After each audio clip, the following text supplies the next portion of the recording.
Well, I'm an optimist in the sense that we talk about fixing California. Look, it's been a great place. There's been a lot of phenomenal stuff happening here. The question is, in the New World Order, how do we make it work? How do we make the democracy work? How do we make the economy vibrant so we have opportunity for folks? And I think it's about radical decentralization, which means that right now in the real world, about 75% of what the state budget is administered at the local level.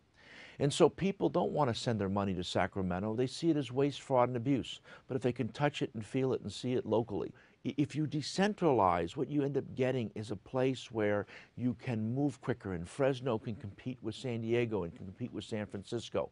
And you don't get this centralization, so the economy can really work and hum in the various regions that make up California. And the second thing that you get that we don't generally think about a lot is a democracy that works. Some young Latina gets elected in Montebello to the school board, or some Asian American woman to the city council in Monterey Park. And they get elected and they're excited at their election and they think they've got real power. And they find out that everything is controlled out of Sacramento.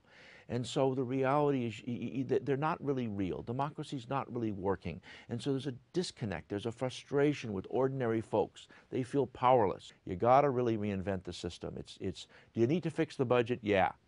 That's a little bit of noise. That's redecorating the staterooms in the Titanic. Can you fix term limits? Yeah, okay. People are nicer to each other. So now they're a little bit more orderly as the Titanic is sinking. Can you do open primary? All those things are important to begin to build confidence. Redistricting, okay. But it doesn't get to the fundamental architecture of power, which is changing now in this globalizing economy. Money is at the core of it. You've got to incentivize capital. If you don't do that, I don't care, you're going to be Detroit, and you're going to take what was the inner city and turn them into farmlands, and that's about as good as it's going to get. And so these are great challenges, but challenges that we can meet. But it requires a bigger vision. It requires a bigger narrative about what we're about what we are in California, what we are in Southern California. And I think that this whole notion of radical decentralization, creating a democracy that's vibrant, that works for communities, at the same time creates an ability in this new globalizing economy to compete and move quickly, is at the cornerstone of our success.